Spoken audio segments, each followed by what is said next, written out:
Good morning class. बच्चों हम लोग बात कर रहे थे रासायनिक बलगतकी की। रासायनिक बलगतकी में हम लोगों ने टॉपिक पढ़ लिए थे। एक तो सबसे पहला टॉपिक हम लोगों ने पढ़ा था अपक्रियाओं के विषय में, और उसके बाद में बच्चों हम लोगों ने टॉपिक पढ़ा था इसमें अपक्रिया के वेग के विषय में। अपक्रिया के वेग के विषय में जानने के बाद में नेक्स्ट टॉपिक आता है वेग नियम तथा nth ऑर्डर रिएक्शन के लिए वेग स्थिरांक की इकाई या वेग स्थिरांक का मात्रक। तो बच्चों आज हम लोगों को समझना है वेग नियम और वेग स्थिरांक का मात्रक या वेग स्थिरांक की इकाई। बच्चों ध्यान देना, यहाँ से सबसे पहले वेग नियम क्या होता है। तो किसी भी अभिक्रिया में अभिकारक पदार्थों की सांद्रता और ध्यान सुनो बच्चों, किसी भी अभिक्रिया में अभिकारक पदार्थों की सांद्रता और वेग में संबंध व्यक्त करने वाले समीकरण को वेग समीकरण कहते हैं। फिर से एक बार समझ लीजिए, जैसे मान लीजिए ये कोई अभिक्रिया हम लिख रहे हैं A टेंड्स टू प्रोडक्ट। तो ये जैसे हमने कोई अभिक्रिया लिखी A टेंड्स टू प्रोडक्ट,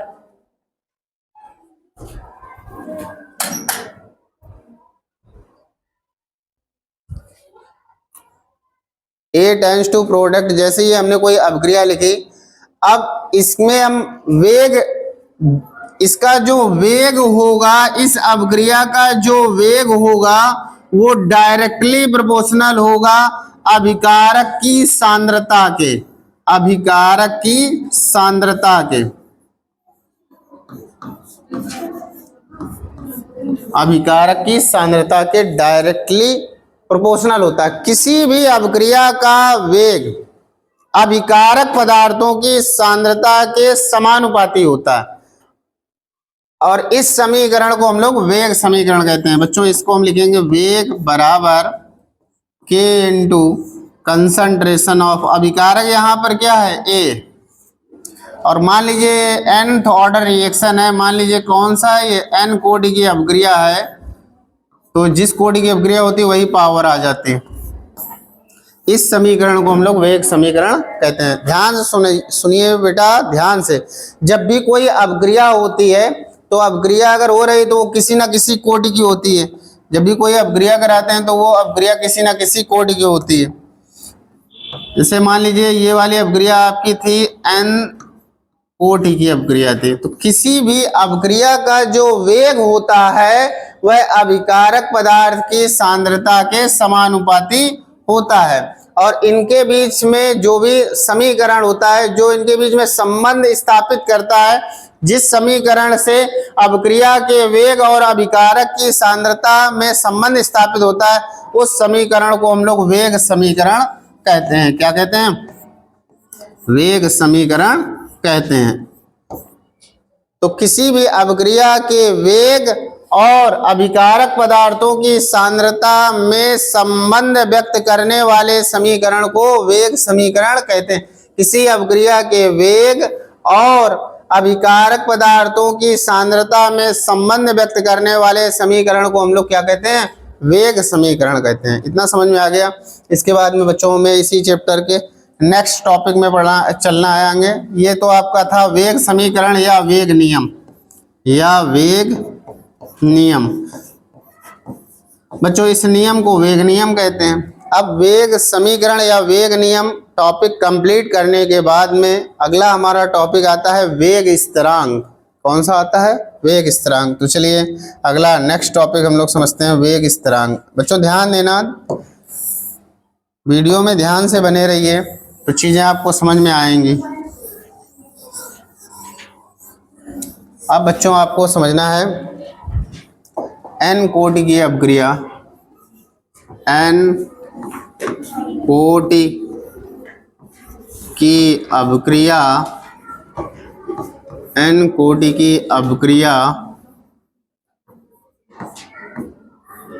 के वेग स्थिरांक की इकाई, n कोटि की अभिक्रिया के वेग स्थिरांक की इकाई। देखिए बच्चों जैसे मान लीजिए हम कोई अपक्रिया ले रहे हैं, ध्यान देना बच्चों। जैसे मान लीजिए हमने ये कोई अपक्रिया ली, ए टेंड्स टू प्रोडक्ट, ध्यान देना बच्चों, ए टेंड्स टू प्रोडक्ट, ये आपकी कोई एक अपक्रिया है। कौन सी अपक्रिया है बच्चों? ये एन कोटि की अपक्रिया है। कौन सी है बच्चों? एन कोटि की अपक्रिया है। तो एन कोटि की अपक्रिया है, इसके लिए अगर हम वेग समीकरण लिखना चाहें तो वेग समीकरण क्या होगा बच्चों? वेग समीकरण होगा वेग डायरेक्टली प्रोपोर्शनल अभिकारक। तो अभिकारक यहाँ पे क्या है? ए। तो ए की सांद्रता, सांद्रता का मतलब कंसंट्रेशन है, बड़ा कोष्ठ लगा दीजिए। तो वेग डायरेक्टली प्रोपोर्शनल कंसंट्रेशन ऑफ ए, और कौन सी कोटि की है बच्चों? ये एन कोटि की है, तो इसलिए पावर एन लग जाएगा। अब जब प्रोपोर्शनलिटी का साइन हटता है तो एक कांस्टेंट लग जाता है, तो वेग बराबर क्या हो जाएगा? k into concentration of a to the power n। यहाँ बच्चों जो k है, जहाँ ये k जो आया है, इसी को हम लोग कहते हैं वेग स्थिरांक। क्या कहते हैं? वेग स्थिरांक। और हमें क्या करना है, सॉरी, हमें क्या करना है? इसी की हमें इकाई ज्ञात करनी है। तो बच्चों इकाई हम लोग कैसे इसकी ज्ञात करेंगे? इकाई इसकी, अगर वेग स्थिरांक की परिभाषा बतानी है तो आप वेग स्थिरांक की परिभाषा भी यहीं से बता सकते हो।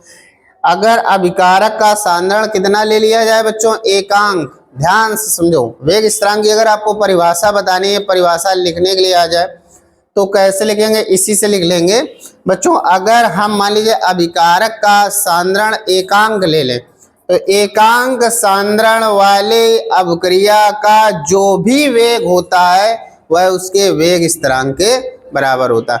एकांक सांद्रण वाले अभिक्रिया का जो वेग होता है वही उसके वेग स्थिरांक के बराबर होता है। समझ में आ गई होगी बात। अब वेग स्थिरांक की हमें ज्ञात क्या करना, देखो हेडिंग हमारी क्या है? हेडिंग है हमारी एन कोटि की अपक्रिया के वेग स्थिरांक की इकाई। तो एन कोटि की अपक्रिया है, वेग स्थिरांक ये है, इसकी इकाई निकालनी है। तो बच्चों इसकी इकाई कैसे निकालते हैं, जरा ध्यान देना आप लोग। किसकी इकाई निकालनी है आपको? के की। किसकी इकाई निकालनी है बच्चों? के की। तो कैसे निकालेंगे? निकालेंगे वेग अपॉन, इसको अपॉन में ले आएंगे, concentration of A to the power N is equal to K. अब आपको इसकी इकाई निकालनी है। देखिए आगे आपका क्या हो जाएगा बच्चों, लिखेंगे के की इकाई, के की इकाई बराबर वेग की इकाई, वेग की इकाई अपॉन ये क्या है? ए क्या है? अभिकारक, और बड़े कोष्ठक का मतलब है सांद्रता। तो अभिकारक की सांद्रता की इकाई लो लिखे दे रहे हैं बच्चों, अभिकारक, अभिकारक, अभिकारक कुछ भी हो सकता है ना। अभिकारक की सांद्रता की इकाई, की होल पावर कितना हो जाएगा? जो भी जिस कोटि की हो वही पावर चढ़ जाएगी। तो एन कोटि है तो पावर एन। अब बच्चों यहाँ पर ध्यान देने की बात यह है कि वेग की इकाई क्या होती है, हम आपको बता चुके हैं। वेग की इकाई होती है बच्चों mole, mole litre inverse second inverse, ये होती हैं। अच्छा, सांद्रता की इकाई बच्चों क्या होती है? सांद्रता की होती है मोल लीटर इनवर्स। ध्यान देना बच्चों कि होल पावर क्या लग जाएगी? एन। अब इसको और आगे सॉल्व करते हैं। देखिए बच्चों, तो क्या हो जाएगा? ऊपर मोल की पावर कुछ नहीं है तो 1 मान लो, लीटर की पावर -1, सेकंड की पावर -1 अपॉन नीचे क्या हो जाएगा? मोल की पावर देखो n और लीटर की पावर -n। अब बच्चों इनको अगर ऊपर ले जाएंगे जब इनको ऊपर ले जाएंगे तो क्या होगा, ध्यान देना, हो जाएगा मोल की पावर, देखो ये मोल की पावर यहाँ पे प्लस का या न, ऊपर जाएगा तो काहे का हो जाएगा, माइनस का, इसका हो जाएगा बच्चों माइनस का, तो ये हो जाएगा 1 माइनस n इंटू, अब लीटर की पावर माइनस का या न ऊपर जाएगा तो प्लस का हो जाएगा, तो लीटर की पावर ये हो जाएगा प्लस का, तो n-1 और सेकंड इनवर्स, ये आ गई बच्चों के की इकाई, किसकी आ गई, के की इकाई, के की इकाई। ठीक है बच्चों, समझ में आ गई होगी बात। इसको हम क्या करेंगे, थोड़ा छोटा करे दे रहे हैं ताकि आप लोग इसका स्क्रीनशॉट ले लीजिए।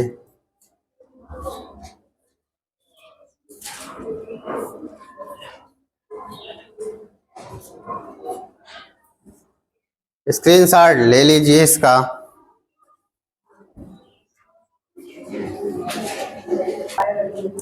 हाँ तो बच्चों आप लोगों ने स्क्रीनशॉट ले लिया होगा।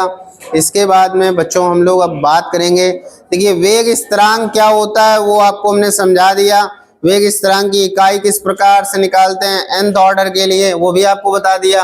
अब बच्चों जैसे मान लीजिए सपोज दैट आप लोगों से पूछ लिया जाए, देखिए जरा ये जो हमने के की इकाई निकाली है ये किसके लिए निकाली है, ये निकाली है हमने n कोटि की अपक्रिया के लिए। किसके लिए बच्चों, n कोटि की अपक्रिया के लिए। अब देखिए ज्यादातर बच्चों से सवाल क्या पूछा जाता है, ज्यादातर बच्चों से पूछा जाता है शून्य कोटि की अपक्रिया, शून्य कोटि की अपक्रिया के वेग स्थिरांक की इकाई निकालो।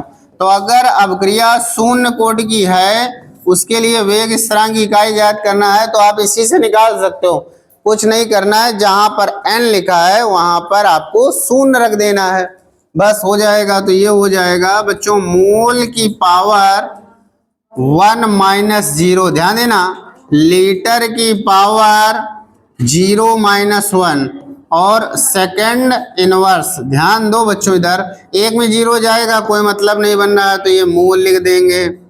अच्छा ये 0 माइनस 1 लिखा है, इसको हम लीटर इनवर्स रखेंगे और ये सेकंड इनवर्स। देखिए ये आ गई शून्य कोटि की अपक्रिया के वेग स्थिरांक की इकाई क्या है, शून्य कोटि की अपक्रिया के वेग स्थिरांक की इकाई है मोल लीटर इनवर्स सेकंड इनवर्स। और बच्चों वेग की इकाई क्या होती है, वेग की इकाई भी मोल लीटर इनवर्स सेकंड इनवर्स। फिर से एक बार समझ लीजिए, शून्य कोटि की अपक्रिया के वेग स्थिरांक की इकाई, ये शून्य कोटि की अपक्रिया के की इकाई, के की इकाई आई है। शून्य कोटि की अपक्रिया के वेग स्थिरांक की इकाई कितनी आई बच्चों, मोल लीटर इनवर्स सेकंड इनवर्स। शून्य कोटि की अपक्रिया के वेग स्थिरांक की इकाई क्या है, मोल लीटर इनवर्स सेकंड इनवर्स, जबकि वेग की इकाई भी यही होती है मोल लीटर इनवर्स सेकंड इनवर्स। तो यहां से एक क्वेश्चन बनता है, आपसे पूछ देगा किस कोटि की अपक्रिया के वेग स्थिरांक और वेग दोनों की इकाइयां समान होती हैं। आपसे पूछ सकता है किस कोटि की अपक्रिया के वेग और वेग स्थिरांक की इकाइयां बराबर होती हैं, तो जवाब क्या होगा, शून्य कोटि की अपक्रिया के वेग और वेग स्थिरांक की इकाई कैसी होती है, समान। अब बच्चों यहीं से अगर आपको निकालना है तो आप प्रथम कोटि की भी निकाल सकते हो। आइए चलिए प्रथम कोटि के लिए देख लेते हैं, प्रथम कोटि की इकाई। बच्चों ध्यान देना है यहाँ पे प्रथम कोटि के लिए, तो आपको क्या करना है, इसमें n के स्थान पर कितना रखना है 1, तो क्या हो जाएगा मोल की पावर क्या हो जाएगा 1 माइनस 1 लीटर की पावर 1 माइनस 1 सेकंड इनवर्स। अब देखो 1 से 1 चला गया, यहाँ 1 से 1 चला गया तो ये हो जाएगा मोल की पावर 0, कितना हो जाएगा, यहाँ भी 1 से 1 चला गया, लीटर की पावर भी 0, सेकंड की पावर माइनस 1। तो आपको पता है किसी संख्या घात 0 का मान 1 होता है, कितना होता है 1, तो इसका ये काम खत्म हो जाएगा। तो केवल क्या बचेगा यहाँ पर बचेगा आपका सेकंड इनवर्स,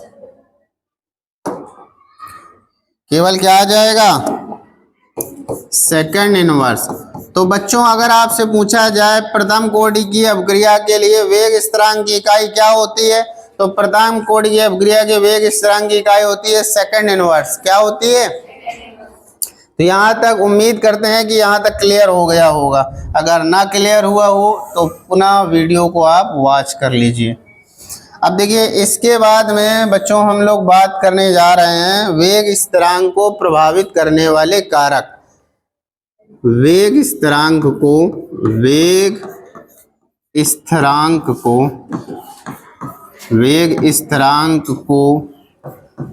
प्रभावित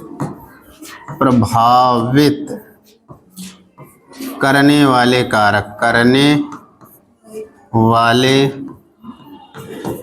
कारक।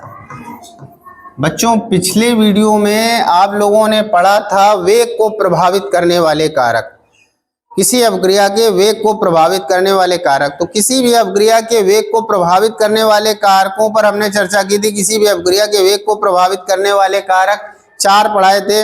नंबर 1 ताप पढ़ाया था, नंबर 2 दाब पढ़ाया था, नंबर 3 सांद्रता पढ़ाए थे, नंबर 4 उत्प्रेरक पढ़ाया था। इसके अलावा भी फैक्टर्स होते हैं, लेकिन वो विशेष टाइप की अपक्रियाओं के लिए होते हैं।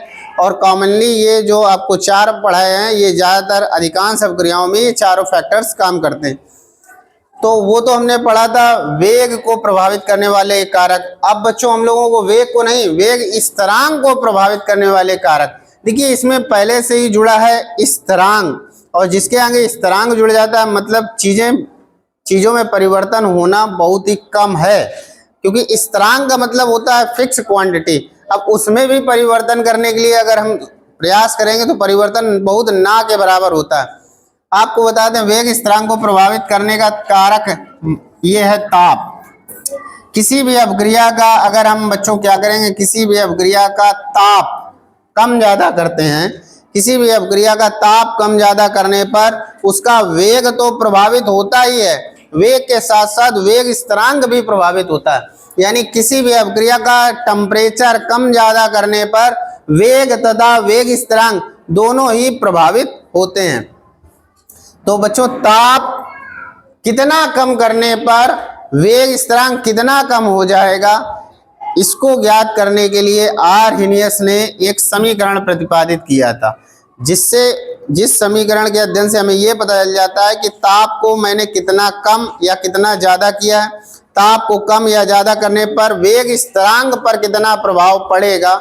इसके लिए आर्हेनियस ने अपना समीकरण बनाया है, उस समीकरण को हमें पढ़ना है। तो चीजें समझ में आ गई बच्चों। ताप एक ऐसा कारक है जो वेग और वेग स्थिरांक दोनों को प्रभावित करता है। किसी भी अपक्रिया में ताप एक ऐसा कारक होता है जो वेग और वेग स्थिरांक दोनों को प्रभावित करता है।